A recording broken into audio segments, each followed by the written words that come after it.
Yo,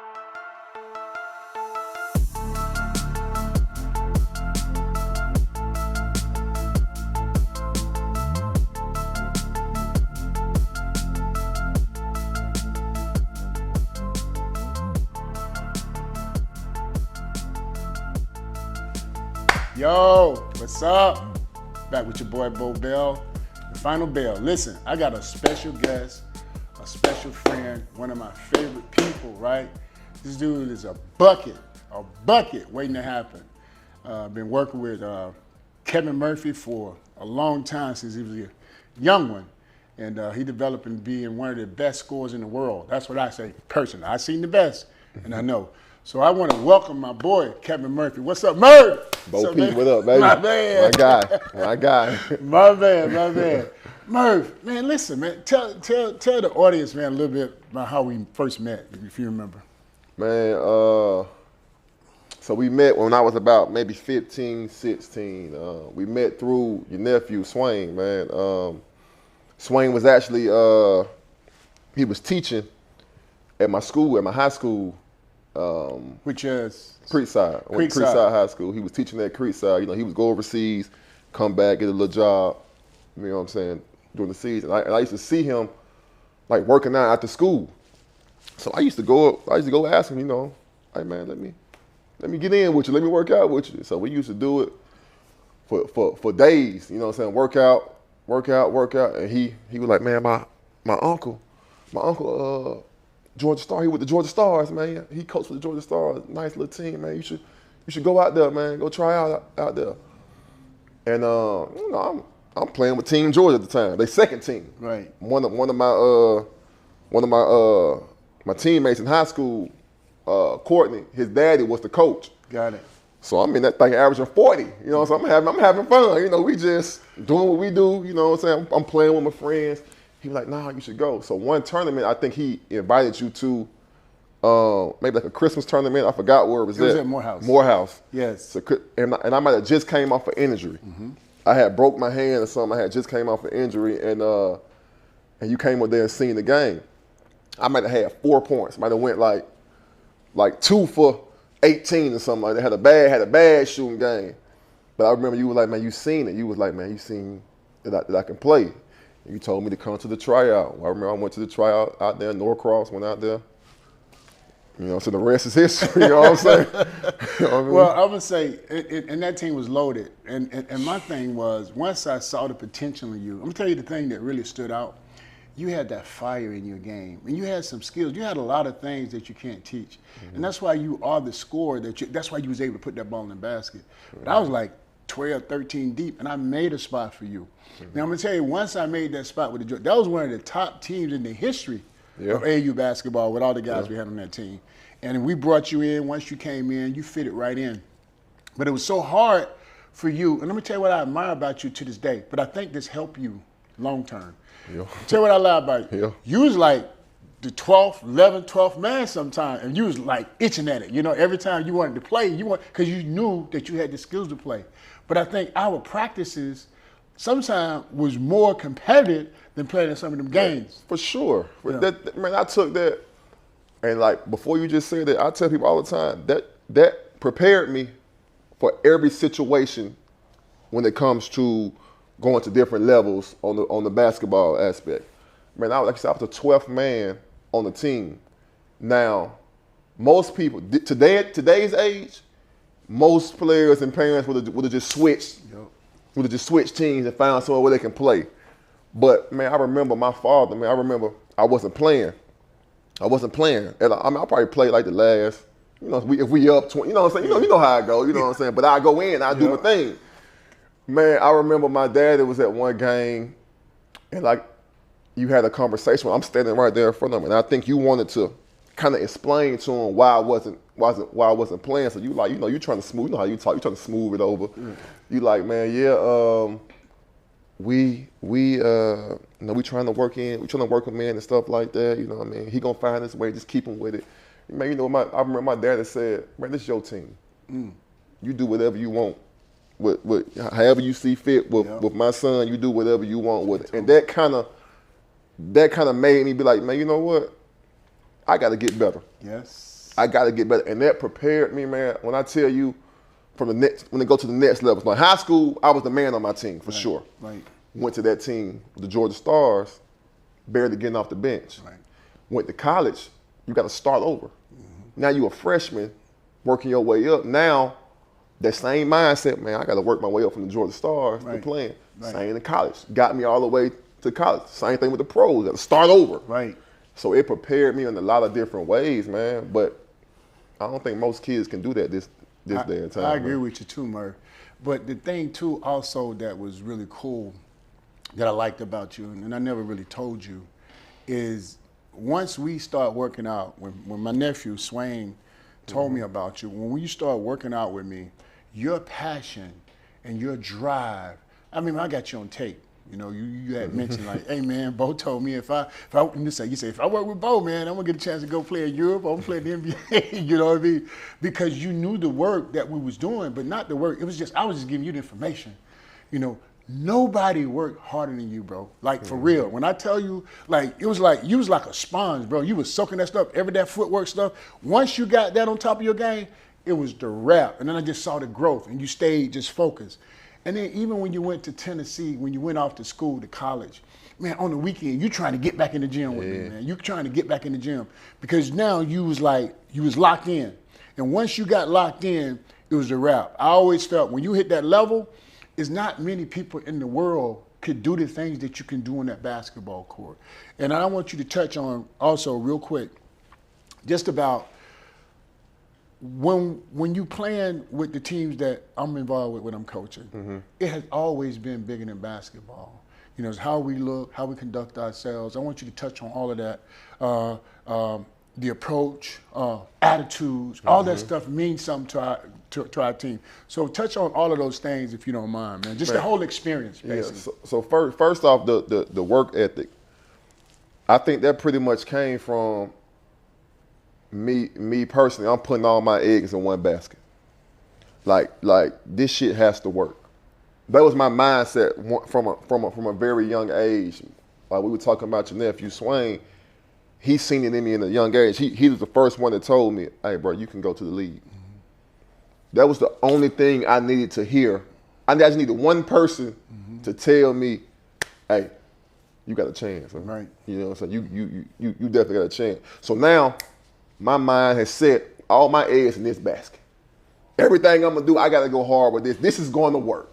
It has to work.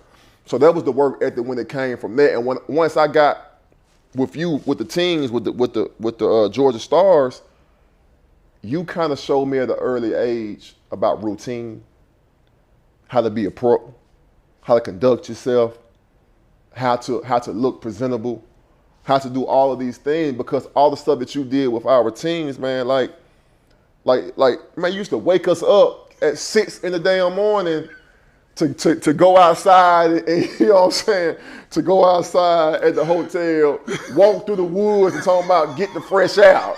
Smell the trees. Smell the trees. And you know, all that stuff to me, that is, I didn't know at the time, but that was conditioning me to have a routine when I become a pro or when I get older. Not even just a pro, just in life. Like me, to this day, I wake up early. I have to get something done. You know what I'm saying? Something has to be done today. Like today, I have an agenda. It got to be boom, boom, bam, every day. And that was the structure for me when I was 15, 16, working with you. How I go out, how I conduct myself. It's all, don't get me wrong, everybody come from a different environment. Everybody come from an environment where, you know what I'm saying, it's different from others. It might be a little rough, it might be, you know what I'm saying? But I know how to blend in every environment I go to. And that just came from when we used to go on these trips, everybody dressed the same. That's right. Everybody had the same thing. That shit used to be so irritating to me, man. Why are we wearing this? You know what I'm saying? But at 15, you don't know. You know what I'm saying? You just doing, I'm just trusting you as the leader, as the coach, as the guy who's done this. I'm trusting in your vision to get through this life. Right. And that stayed with me since then, man. Like, you know, like I'm the same way.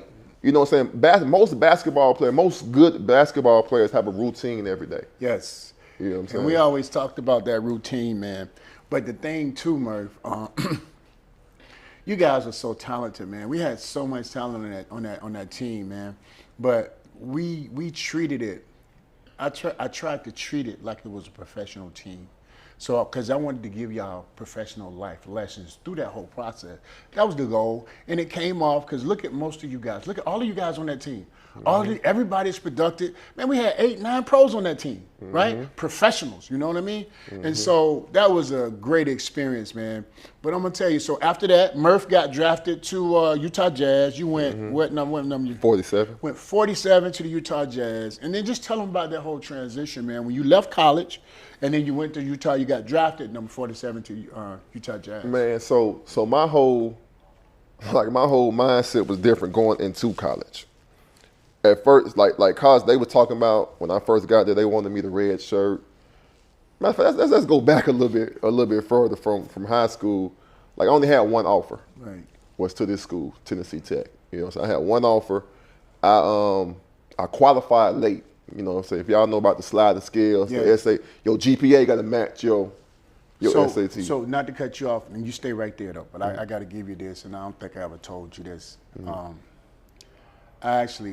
I met the coach from Tennessee Tech, and this was before you had anything, at JR Crickets over by Westlake. That time I was at Westlake High School. Remember that? Remember that? And so he was over at Westlake, and so I told him, come.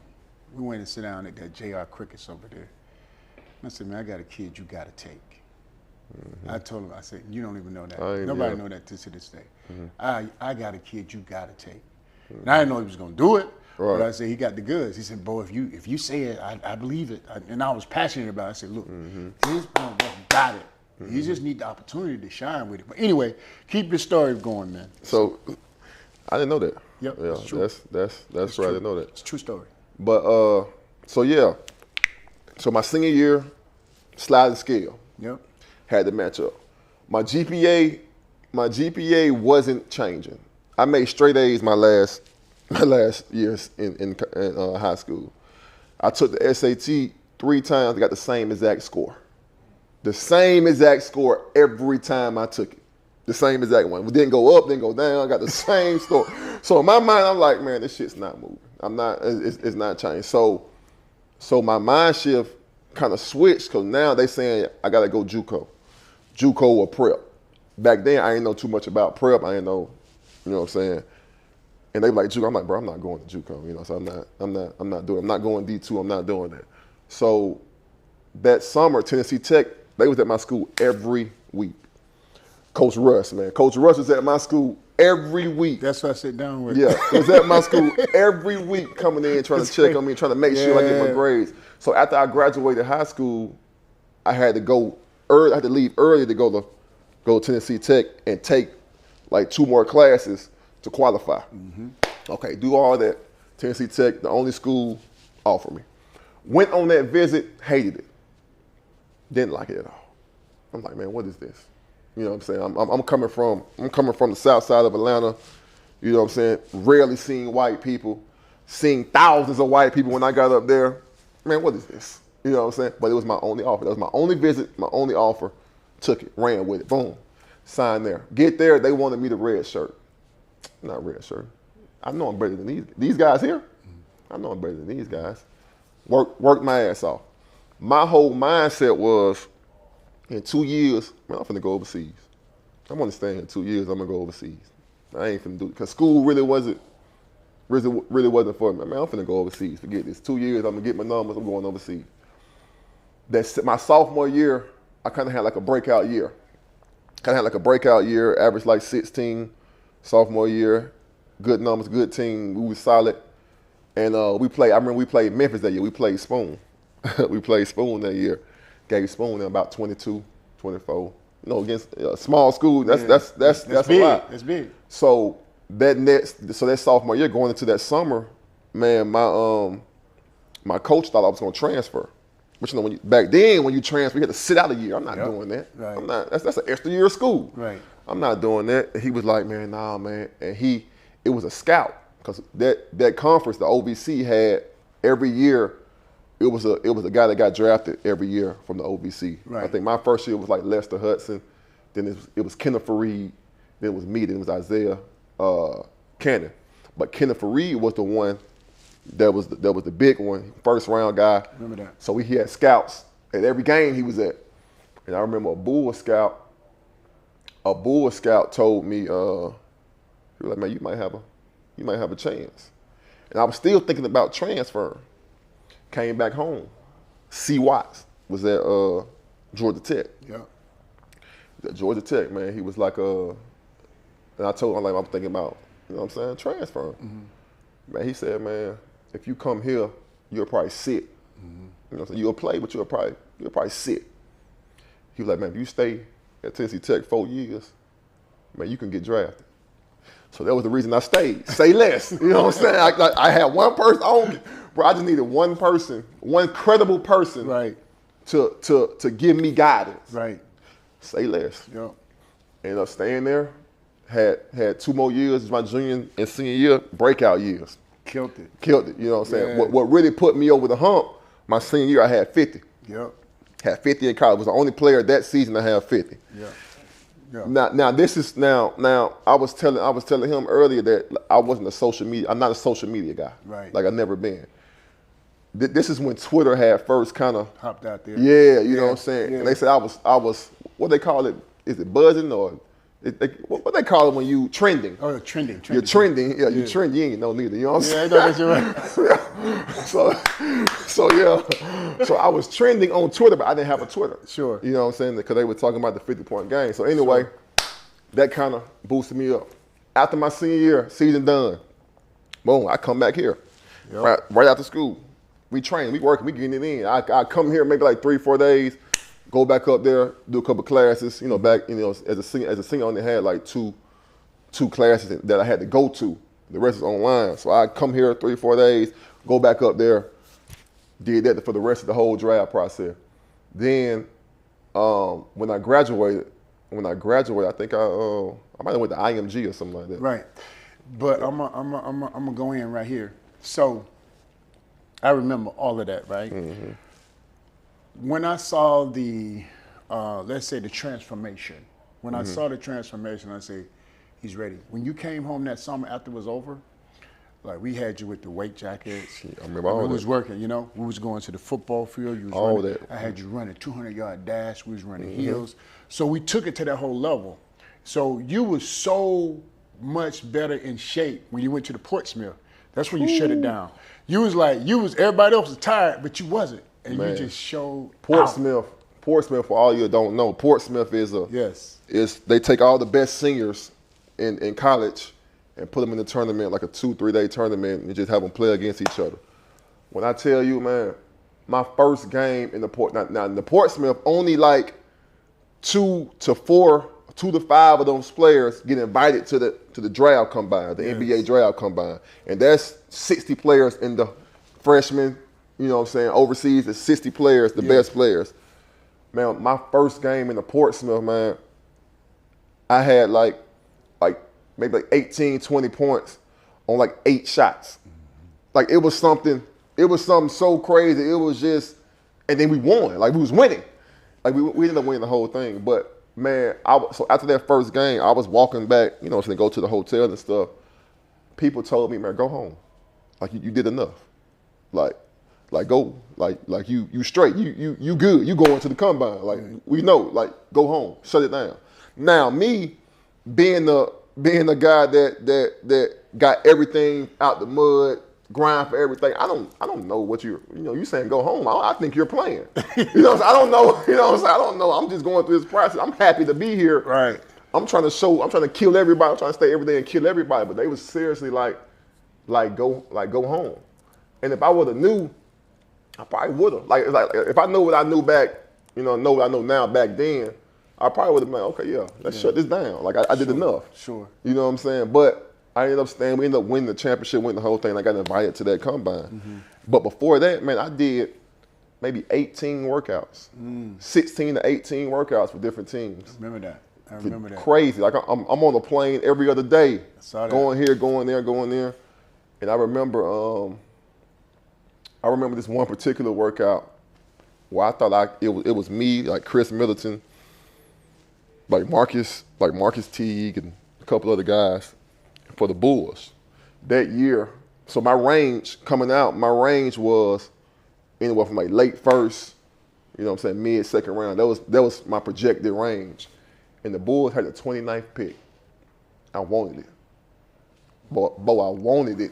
Like, and I knew that going in. Like I wanted it. So they had me and Chris Middleton like matched up. Like the workout is over. Like mind you, the league, the NBA teams play mind games with you. Like they know we just worked out for 2 hours. Now we're gonna play one-on-one to see who really won. One-on-one, full court. To see who really won it. See who really in shape. See who really okay, a dog. Man, when I tell you, me and Chris Middleton was out there just fouling the shit out of each other, just you know what I'm saying? Just because we 2 hours in, so you know what I'm saying. You know, both of us did a whole bunch of workouts. You know what I'm saying? We going at it, but I really wanted that pick. Yeah. But they ended up picking Marcus Teague. But you know, it's cool. You know, yeah, it's all good. You know what I'm saying? I ain't tripping. But so after that process, I ended up getting drafted by Utah. Yep. Which was crazy because I never worked out for Utah. That was one team I never, you know what I'm saying, went to, never worked out for. But it was man, I love Utah, man. You know, it was. How many years you played, man? You played what at Utah? How many years you was there? Man, I played my whole rookie year there. Got traded during summer league going into my second year, which was crazy because that summer league team, that was gonna be my team. And I remember the training camp for that summer. I remember practicing for that summer league team. And I was destroying guys. Mm-hmm. Like you can clearly see the difference from my first year, my rookie year, to that second year. You can see it. Right. Like you can see, like coaches, like, oh man, like damn, like players, like man, relax.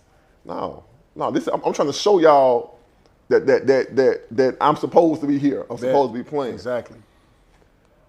Ended up getting traded during summer league. Getting traded to Golden State. You remember the Iguodala trade? It was like a big thing. But I was like a money dump. I was getting the, you know what I'm saying, like the less money. They're trying to clear cap space. Traded to Golden State. Get to Golden State. Now my mindset is different. Now it's you know being a pro, it's a lot of ups and downs. Yep. Man. It's a lot of things, and if you don't know nobody who went through it, that can really guide you through it, you're going through it alone. And and then you got to think everybody in the league at the time that was around me was young guys, and they still trying to establish themselves. Sure. So it's not they ain't gonna help you because they trying to beat you out, so they can. Sure. You know what I'm saying? So it wasn't like they were trying to guide me through it, man. I got traded, and it was just like, go on over there. I'm out of here, yeah. Go. I get to go to say, so now I'm on the low for my mental. Mm-hmm. I'm on the low, like, damn, man, they just got me. Me not understanding it was a business transaction. Exactly. I'm not understanding that. I'm thinking like, man, they shipping me. I'm a human being. They shipping me out of here. Right. And they don't want me no more. Right. So my mindset, I went to Golden State, and mind you, they had this is the second year of Draymond Green. This is second year. Harrison Barnes just came in. This is when Kent Bazemore was going up. And who else they had on that team? They had like another young guy on that team. So they had like a young core. They was already in house. Sure. That was already been there. And when I got there, it was just like I kind of felt like, you know, they just kind of got me there. Like I'm not getting in practice. I'm in practice, not in it's summer league. Sure. I'm not getting on the floor. I'm just there. And so you can see, like I told you before, like I wear my emotions on my sleeve. Right. You can see it in my face. Right. That's this is not it. Yeah. So now I'm getting in games. And mind you, that year we won the summer league. Right. We were the champions of that summer league team. Mm-hmm. I'm getting in games. Same thing with AAU. 5-6 minutes left, scoring 12. You know what I'm saying? Every time I score, I'm looking at the coach like, man, I'm supposed to be in here. Mm-hmm. You know what I'm saying? Like this is my mindset. Right. I'm scoring. Like get all me. Not even worrying about the player. damn, coach should have been playing me. I'm not saying it, but that's what my face saying. Right. You know what I'm saying? That's just how I am. You know what I'm saying? Right. Man, after that, them folks got me up. I ain't even go to training camp with them folks. Wow. They got me up out of there, and it was, bro, it was hard, bro. It was mentally. Let me ask you a question, because in life, I mean, ever since I've been around you when I first started working with you, I saw that I knew your biggest challenge was going to be is crossing over to that other side. And what I mean to the other side is having that balance, right? Okay, I'm gonna be who I am. That game within the game. You got to play that game inside the game, and that's what I always preach to you, because I knew that was going to be the separation, whether you elevated or you stayed in the same place. And that's why I kept preaching that. But I just want to ask you, now that you've gone and played, and now you played in Europe and did all the things, we're going to talk about that. What did you learn from those situations? Because in life, if you learn, you don't lose. So if you lose and you learn, see what you got right here? You win if you learn. But if you don't learn, then no matter what you try to do in your life, it's going to be hard to propel to that next level. So I just want to know, what did you learn through that whole process as a man, as a father, as a basketball player, as a man, as a father, as a husband, and a basketball player? What did you learn that's a takeaway for you that you could take with you for the rest of your life? So with me going through all those mentally ups and downs and dealing with being a professional, it's really taught me how to deal with every situation. Like, I done played for many teams overseas, you know what I'm saying, college, AAU. I done played with many teams, had many different teammates, had many different coaches. Did I like them all? No. But once I became a pro and once I seen, man, this shit is a business. Once I seen they can get rid of you. Once I seen, like, man, they don't really care what you got going on. They thinking about what's going to make their business or make their franchise grow, and they getting you out of there. Once I figure out that, I learned how to deal with any situation. I learned how to, like, far as marriage, I don't agree with everything my wife says, but I know how to deal. I know how to adapt to whatever she's saying to make the household go. I learned how to, okay, shit. I know this point guard I'm playing with, I know he don't really like to pass unless I'm in a scoring position. So I can't get mad when he don't give me the ball, when he throw it up on the wing, I don't get the ball. I can't get mad because it's gonna bring the morale of the team down. I gotta get in position for him, so when I catch it, it's going up. I know that about him. I know that my wife don't like me just going out spending crazy amounts of money. I have the plan when I go. I like renovating my house. I like doing certain stuff with my cars and stuff like that.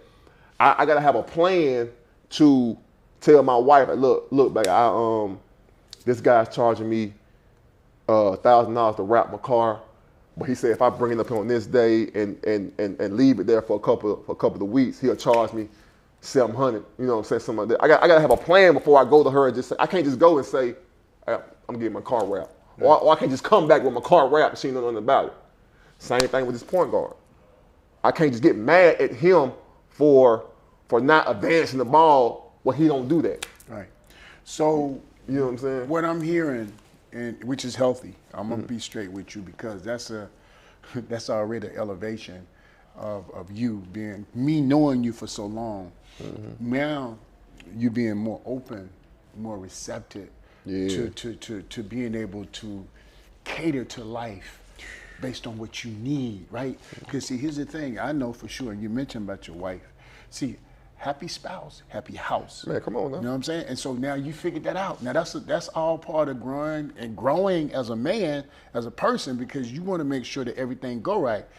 All of that stuff applies to life, what we talked about. And that's what you want to convey to your kids, because what they see, now we can talk to them, but how they see us respond to different things is how we're molding them, right? We showing them how you're supposed to act and be so you can be successful in your life through our examples.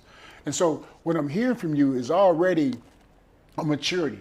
You know, it's a maturity that you had to learn for yourself. And, you know, me telling you, hitting you on the head with different things, that's okay, Bo. You know, man, Bo crazy. You know, something wrong with that dude, man.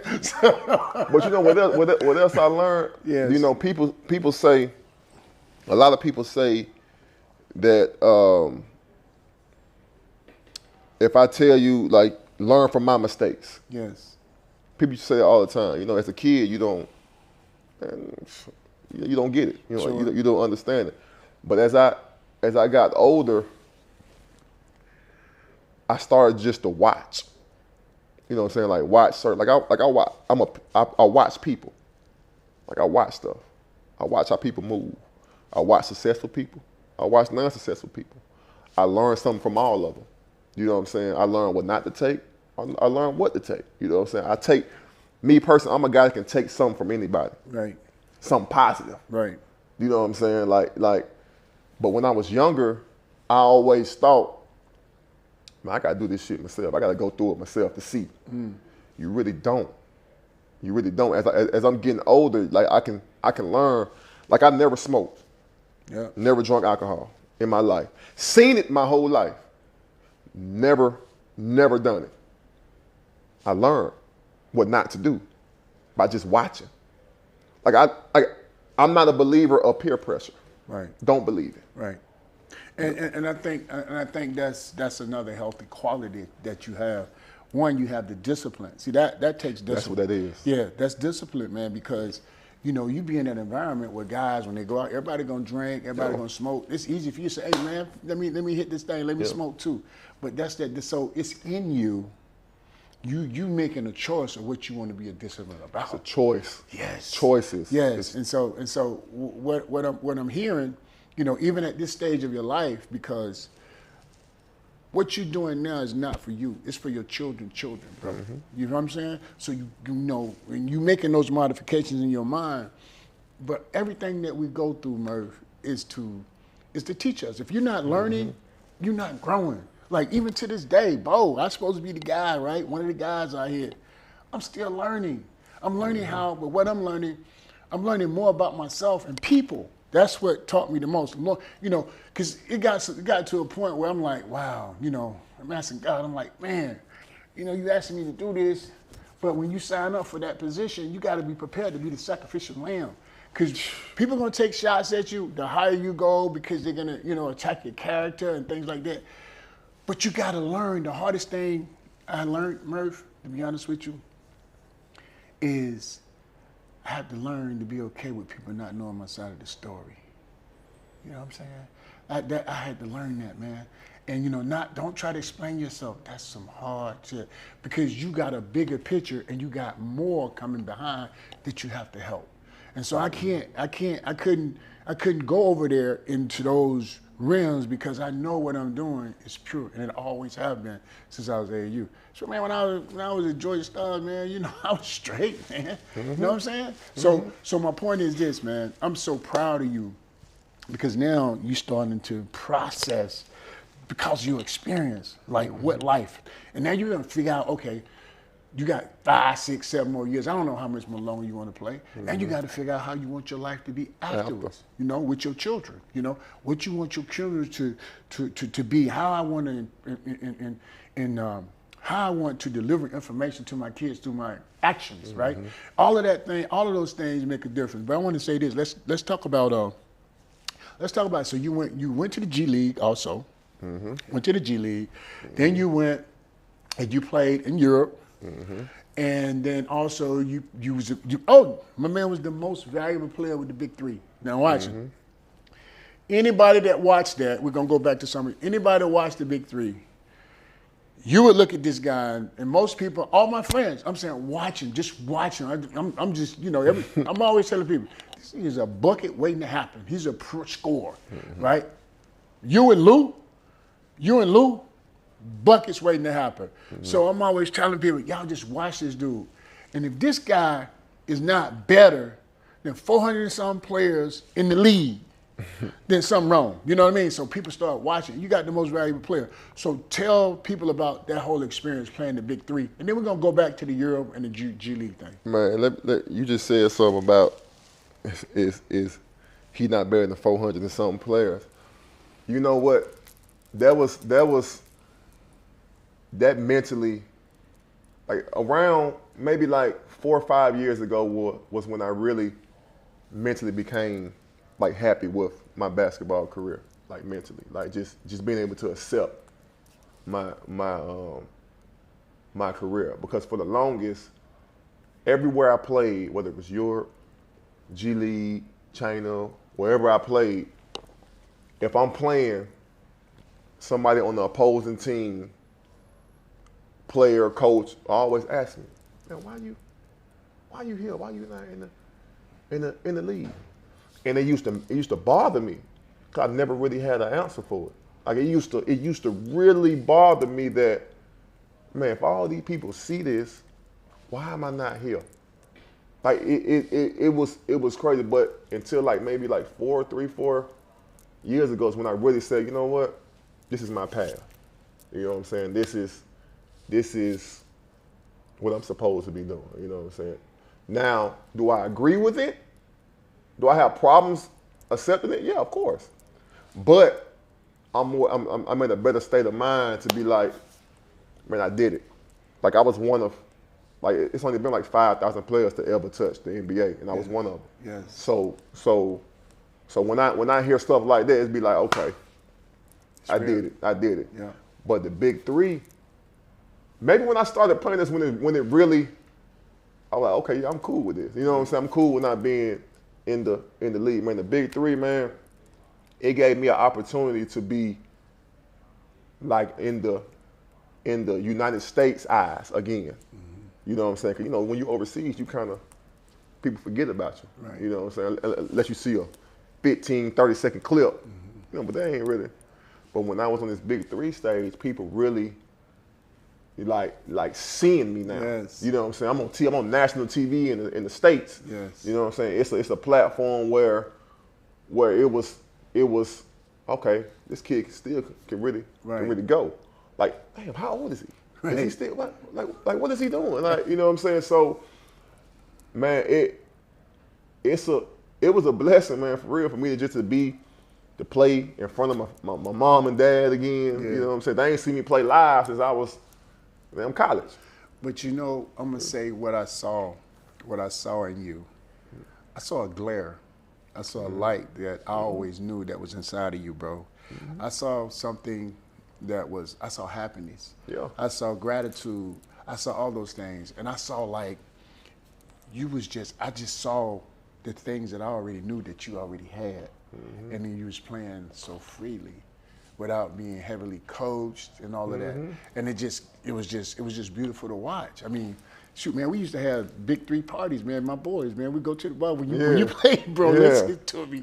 We go and have some, sit down and eat, chop it up, and we watching you play, man. So it was really that was a really special moment, man. Just watching you do that, and then when y'all should have won that thing, y'all should have won that thing. Hey, you owe me some money too, man. I lost about $250 on that game. I lost about $250 on that, man. I said, man, we should have won, man. We definitely should have won that thing. I was like, bye. But no, man, just the whole experience, man, watching you and knowing where you came from. I think the thing, Murph, that me and you have in common is you said something earlier that was very powerful, was, see, myself, I didn't have a plan B, bro. You know what I'm saying? Because to me, plan B sucks, because when you have a plan B, and we talk about this all the time, you don't put everything you got into that plan A. So my point is this, and that's what you did. Mm-hmm. When you have a plan A, by chance that plan A don't work out, NBA, a la NBA, right? You didn't go get no B. You got another A. So you went to Europe. Yeah. You know what I mean? You went to the G League. So you still got the love, but you had the opportunity, like you said, you was one of those 5,000. Nobody could take that away from you. Now you go to Europe, now you make a name for yourself all over. So everywhere you went, you was a leading scorer, you did your thing. So man, you done lived a heck of a life. Like 0.0% of people get a chance to live. And you're gonna be able to tell your kids that. And your family being able to travel with you, man. That's priceless. Do you realize you got some guys in the NBA that never been outside of the United States of America making all that money? So that exposure and experience, like people take it for granted, is priceless. Now let me ask you this: do you speak any other languages, bro? I don't speak any fluid. I can understand a lot of them. Did you try to learn how to speak it? Not like that. Yeah. Not really. Because like most of the teams I was on, most of them spoke English. So here's my thing, and going forward, because you can learn something from every situation that you can take with you through your life. It's not necessarily about speaking the languages. When I first went to Europe, it was guys who were just coming in and out. The reason was they came over thinking that they got to adapt to me. I went over there adapting to them. So I embraced the culture, so I speak the languages. I'm learning. I spoke French for 2 years before I let anybody know, because I want to hear what they were saying about me. You know what I mean? I'm getting on the elevator, I heard them say, "What you say, man?" You know what I'm saying? So and that helped me. So I'm always looking for a way, how can I get better? And I look in that mirror, man, how can I get better? How can I be a better version of myself? Because at the end of the day, Merge, man, that's what it's going to boil down to is, am I a better version of myself? And that's a challenge every day. Because being that you wired a certain way, coming from what you came from, coming from what I came from, we got a choice. But every day you wake up, you got a choice and a chance. You know what I'm saying? So what you going to do with it? Like, am I going to get better every single day? Am I perfect? I'm the most imperfect person you probably want to meet. None of us is perfect. Right. But it's okay to reach for excellence, though, for yourself. You know what I mean? And then that way, guess what? And then when you serving in the process, the universe mess with you all kinds of ways that you don't even know about. You know what I'm saying? So that's what I was always on since you knew me. I ain't never deviated away from that. And what I learned is a long time ago, bro. I'm a boy trying to stay in the mid. The streets don't love you, man. Man, listen, bro. I ain't You know what I'm like saying? when it comes to stuff like playing outside the country. It showed me so much stuff, man. It showed me that they might not have as much over there as us, but they happier. You know what I'm saying? They definitely happier. They definitely in family oriented. They definitely, you know what I'm saying, care about their people.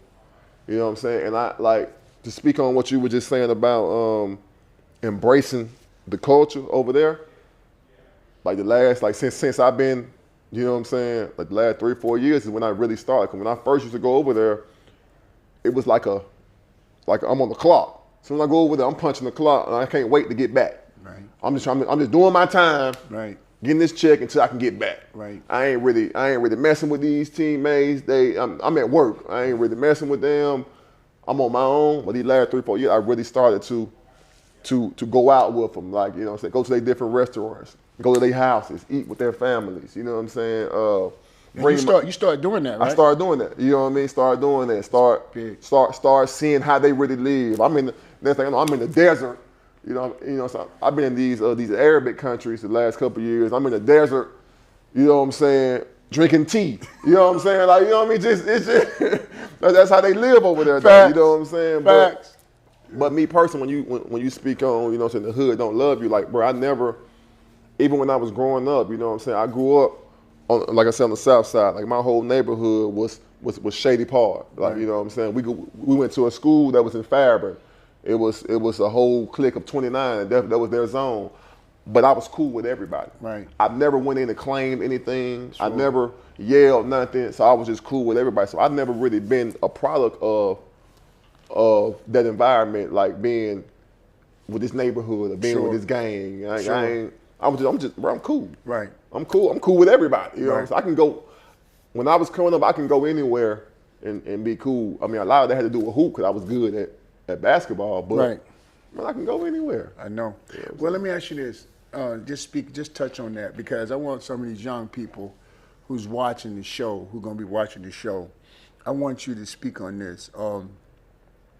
When you took the position to take yourself to the next level, what went into that? Like, I want you to really think about what you're getting ready to say to me. Like, what was the mindset? Now, you talked about, okay, I had to make it, but there's a certain discipline that you have to have. Like, a lot of people want it until they figure out the work that they got to do. A lot of people don't. See, here's my thing, man. Let me show you something. Example.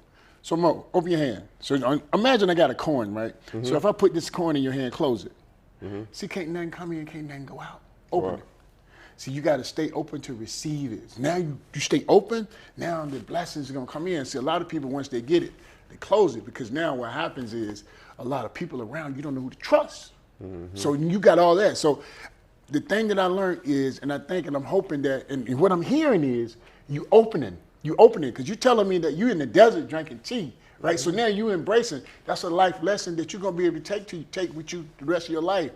Those experiences you will never forget, and a lot of people take those experiences for granted because now you done been with people that most people in the United States, especially that look like us, is never gonna get an opportunity to do. Never. You know what I mean? So those are little nuggets that you can take in your life, man, and apply them to take you wherever you want to go. Everything you go through is part of your journey, is your story. See, this is what get a lot of people in trouble. And I say this all the time. A lot of people want to get to the glory and skip over the story. What's in the story? What's the process? How are you developing? How are you becoming? Are you becoming a good person? The most important thing out of this whole equation is you. Are you the best version of yourself? Are you working at being the best version? Because see, once you control the things that you can, some of the stuff you just can't control. Period. But the things that you can control, when you embrace those things, when you can control that, listen, it ain't gonna never be perfect. But if you got the right intentions where I'm trying to reach, I don't care what nobody says, I'm gonna get this inspiration stuff. I'm gonna humble myself inside, right? So that I can get these blessings God trying to give to me. Because He trying to give them to you. He hitting these doors. Murph, I want to give this to you. He gave you the gift. You know how many guys get a chance to do what you gave? You know how much bigger your blessings can be and going to be? This is just the beginning. Forget about the NBA. The things that you went through, now you're learning. God then gave this to me now. Now what I'm going to do with it? Now I got to give it out, right? You got the conception stage. You got the development stage. You got the maturation stage. Now it's transfer generation. Now you got to give it back. And you got to be open and stay open. And I think once you take that position, and I see it coming, because I never had this conversation we never had a conversation like this. We used to talk, yeah, Bo, sometimes we talking, you be like, you hear me, but you don't really hear me. Man, Bo crazy, Hey, Bo, something wrong with Bo, man. Bo got a knot on his head. You know why? That's you know what I'm saying? When you have those conversations at a younger age, you hear it. Yes. Like all kids, I told my dad when I turned 27, 26, everything he told me when I was little, yes, he was right. Yes. Like the shit he was saying when I was young, yes, bro, it was true. Yes. Hey, don't hang around them folk. Yes. Man, why you want to be over there? Man, them folks ain't gonna be around when you get older. You know what I'm saying? All this stuff he used to say, now it's coming back. Now, back then, when I was young, I heard it. Go out one year, come the other. But it's still there. So when you go through it and you come and it come back, you're like, damn, my daddy did tell me this. He did say that. Man, it went just like how he said. Yes. So that's the same thing with you. The things you told me at a young age, you did your job. You gave me the information. It was here. But once I seen it for myself and really thought about it, man, Bo said that. It's a game within a game. He been saying that. Been saying it. It was just my job to really do it. You get what I'm saying? Right. And that's my thing with my son and my kids.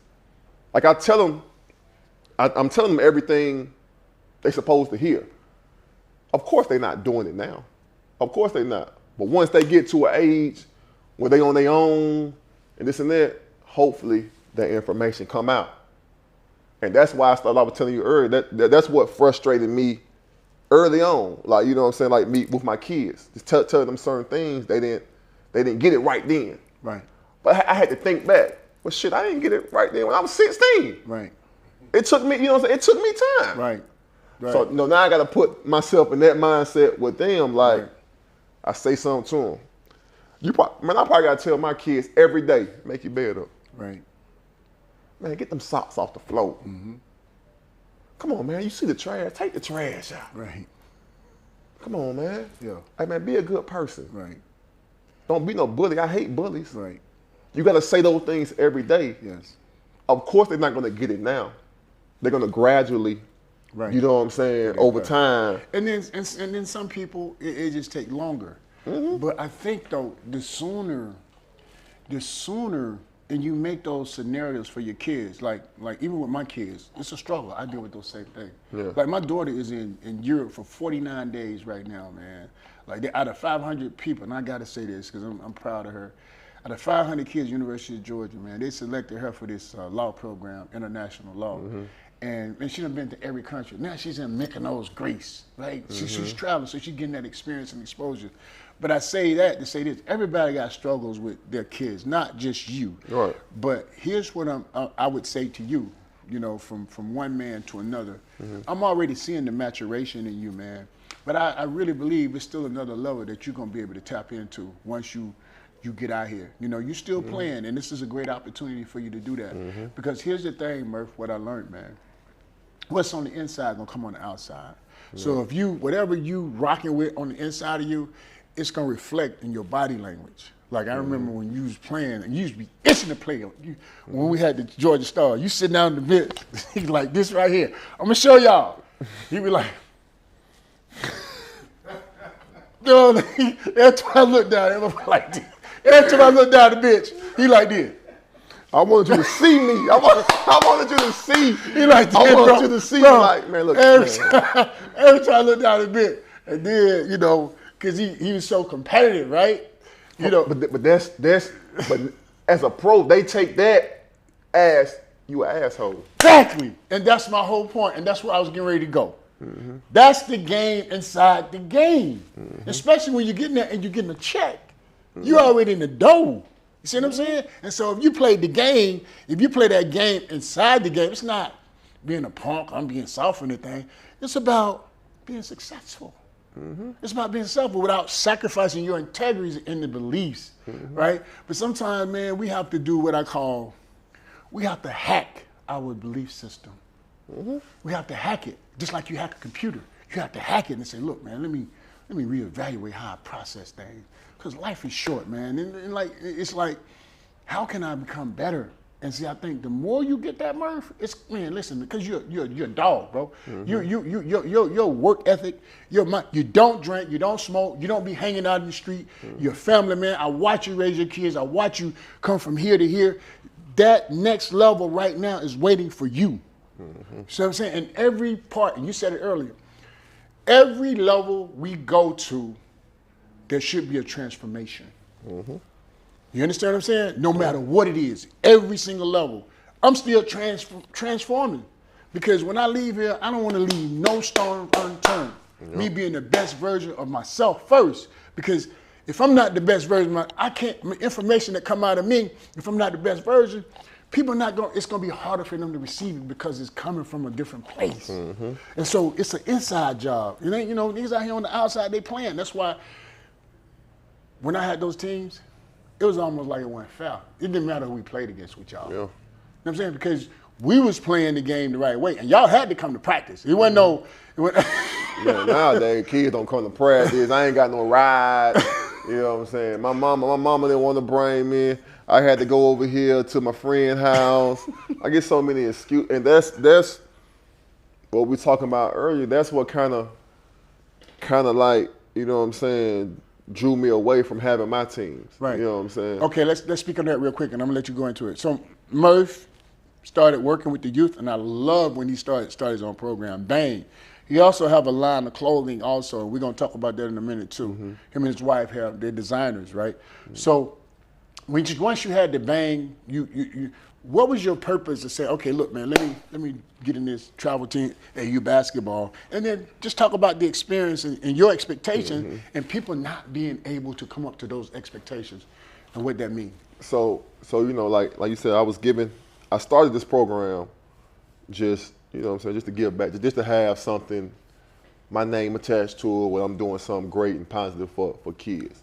Now, every year, since I've been a pro, I think every summer when I come back and I work out, I always work out with younger guys, college guys, high school guys. I always train with them. I've never trained with pros. Most people are like, why you don't train with pros? 'Cause I don't think they work hard enough. Me personally, I don't think pros who got a lot of money work hard. 'Cause it's like they already reached the goal, reached the whatever this is. In their mind, they got it. So they don't, you know, they come in at 30. Let's do a disclaimer though, and I agree with you.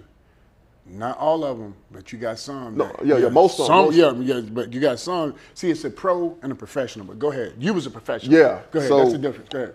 So when I train with college and high school guys, it makes me go hard all the time.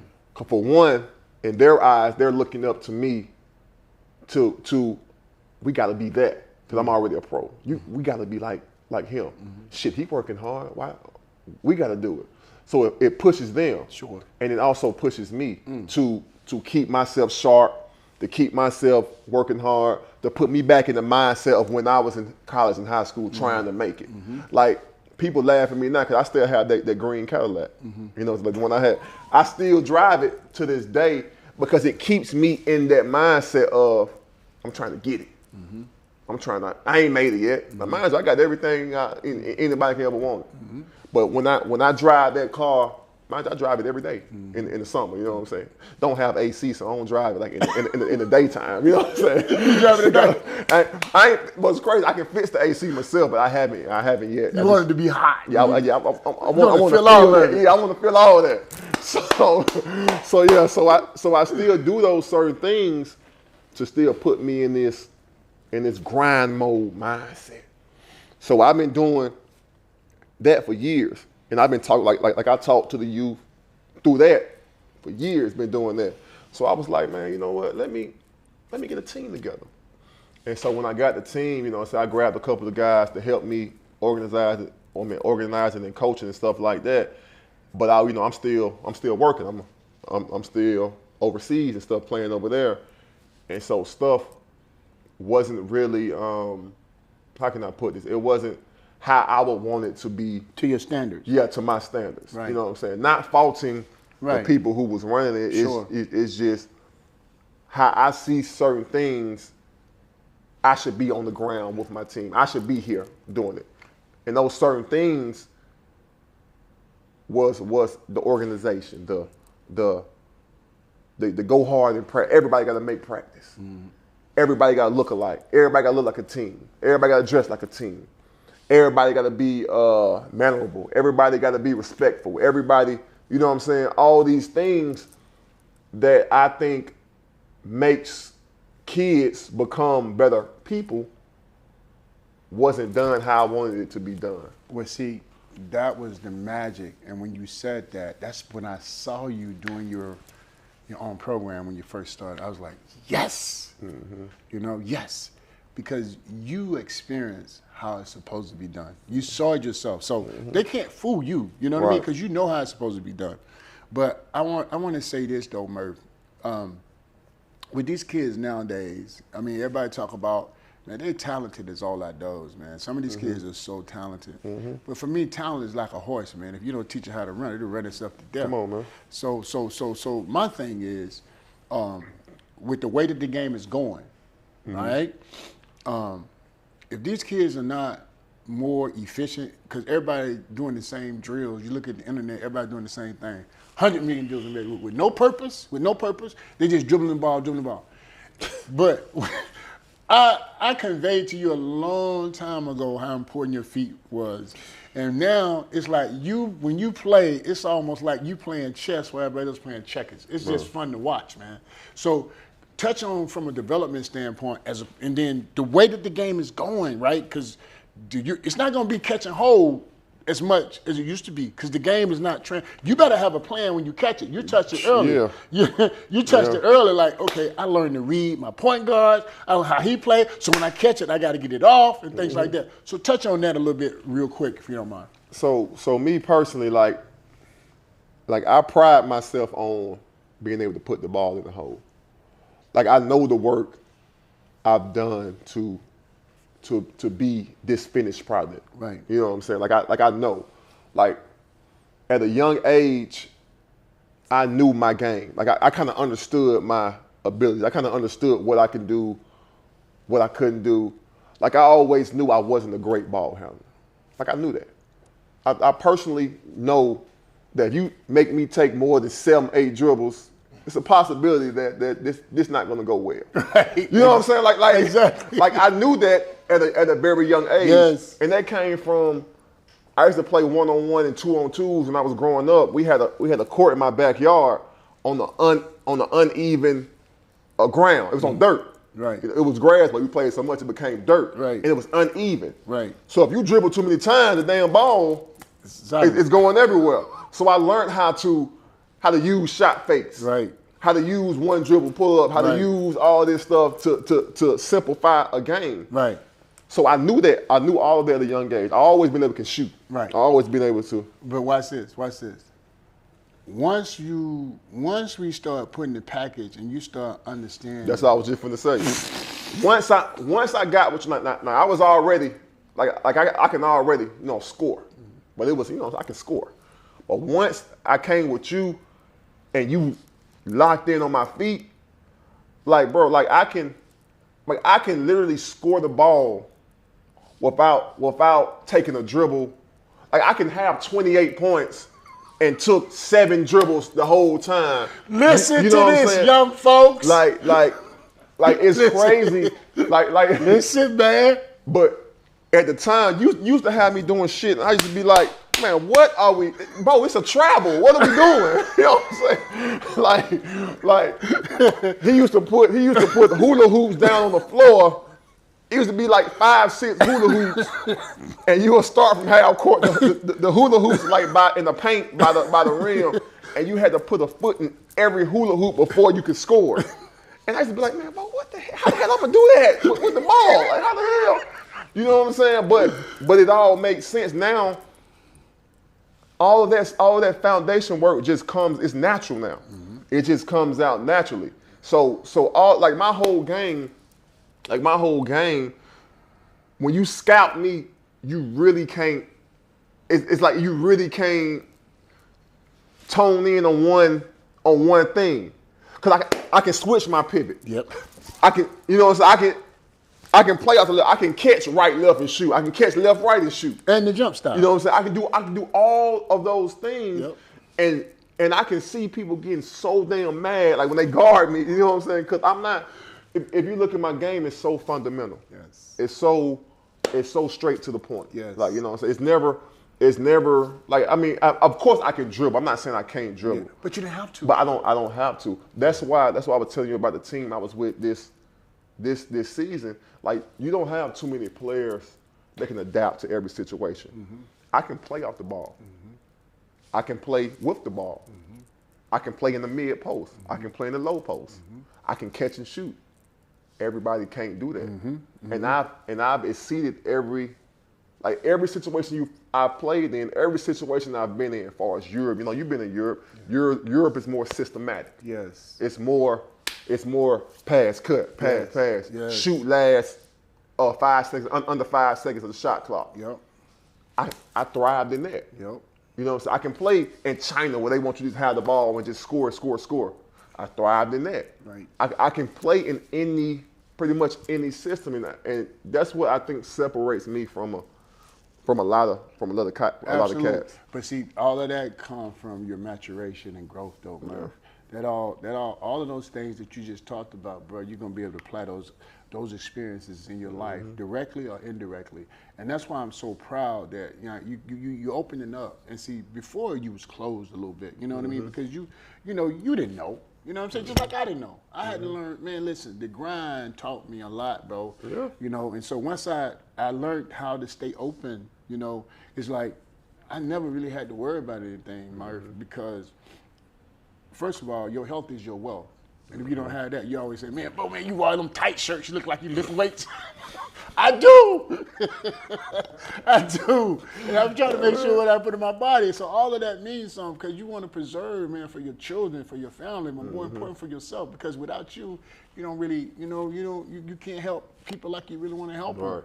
And so we're gonna finish up with this, Murph. So the NBA right now, right?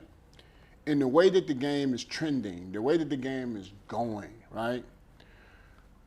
And then based on what you saw in Europe, now you saw Denver won it, and you saw how they won it. They won it with a guy played it just like you do. His philosophy is just like you, efficient and effective. From a player development standpoint, I want you to just speak to the trainers, speak to the coaches. What do you think that they need to do different? Because my opinion, if we do not, and I always talk it from a grassroots all the way through, if we do not embrace the fact that we got to teach our kids how to be more efficient, play without the ball, and those things, play as a team. I'm going to a tournament, Murph. I'm telling you, man, they done stacked the team. They got 10 of the best players. They flying them in, right? So they losing the game, Murph. They losing the game by 30.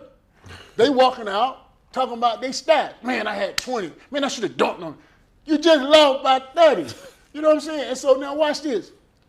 The problem is they have devalued winning. They have devalued winning. It's about stats. And as you go to that next level, you think you're going to go to Golden State? They're going to give you the goddamn ball. Excuse me. They're going to give you the ball, and they're going to give you the ball for 15 seconds. So you got to learn how to play. So my point to you is this. What would you say to these coaches and to these youngest, man, about this development process and how they're going to be, based on what you saw overall, where the game is going? So I see it kind of two ways. So first off, like, of course, like when I came up with the game was different. You know what I'm saying? It was mid-range was the shit. You know what I'm saying? When I was coming out. But now it's like with these youngins, you have to teach them how to play correct basketball. And to them that might not be as cool, as fun. Fundamentals to young kids is not the cool thing. Because now what you see is these 15-second, 30-second Instagram clips. It's the Kyries, the Steph Curry shooting from half court. But they don't see all of the work that these guys put in. So it's like, when you say, where is it going? To me, I think it's going to just entertainment, to just straight highlights.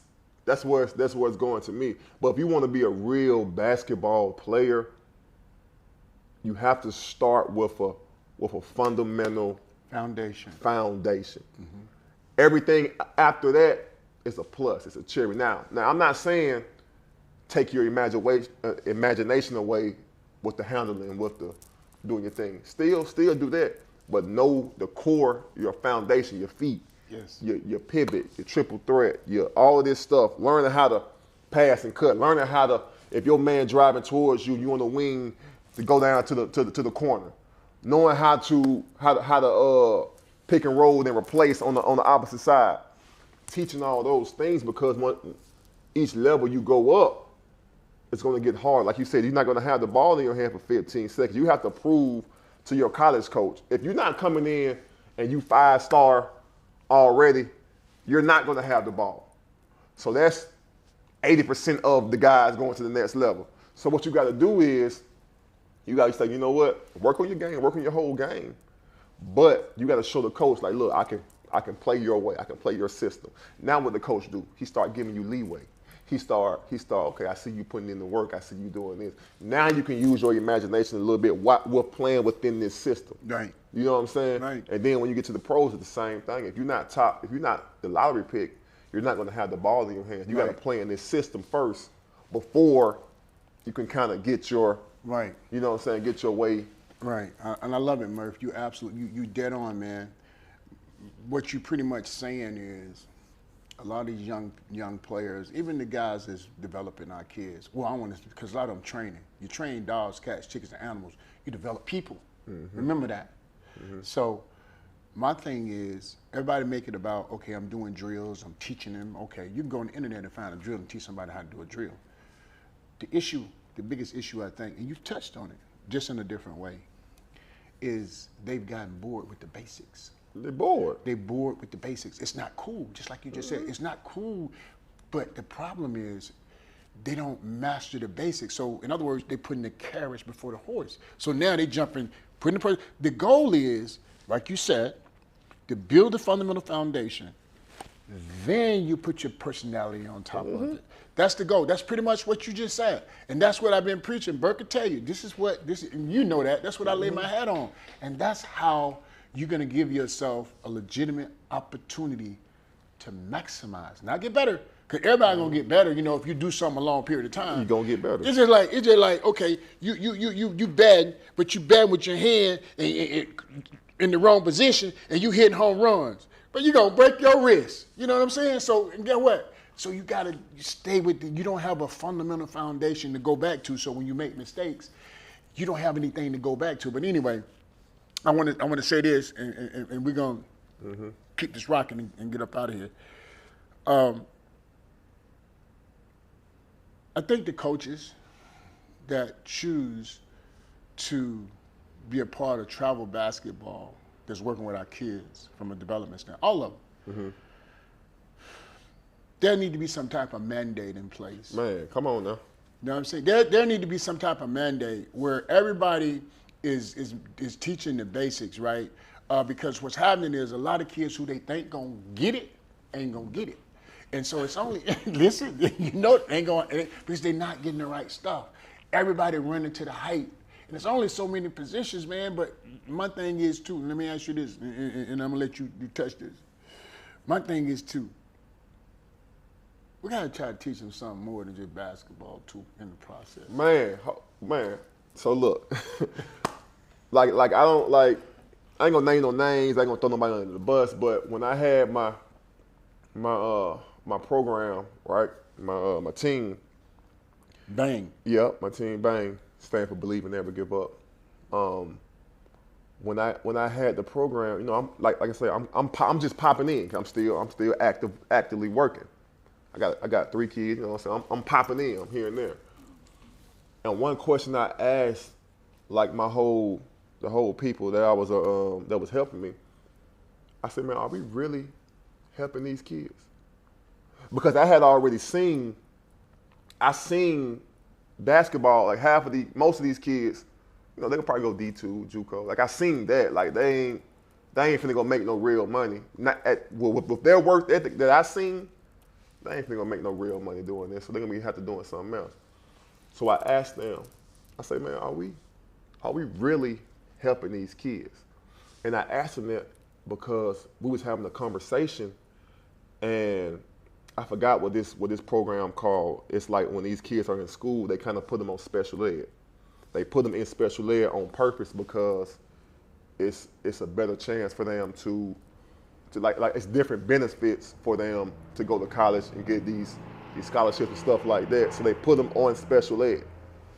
And me personally, I thought it's called something. I just can't think of the name. Right. Like it's called EID. It's something. I don't want to. ADD. I don't know what it is. Okay. No, but it's not ADD. It's a program that schools have. Got it. That you basically, back then, you had to be put on special ed. You had a mental or learning disability. Where you was on that short bus? Yeah. On the short bus. Now, it's the thing to put your kid on that to give them benefits. In the athletics, they put them on this stuff. And I asked them, I say, man, because now they holding kids back on purpose, all this stuff.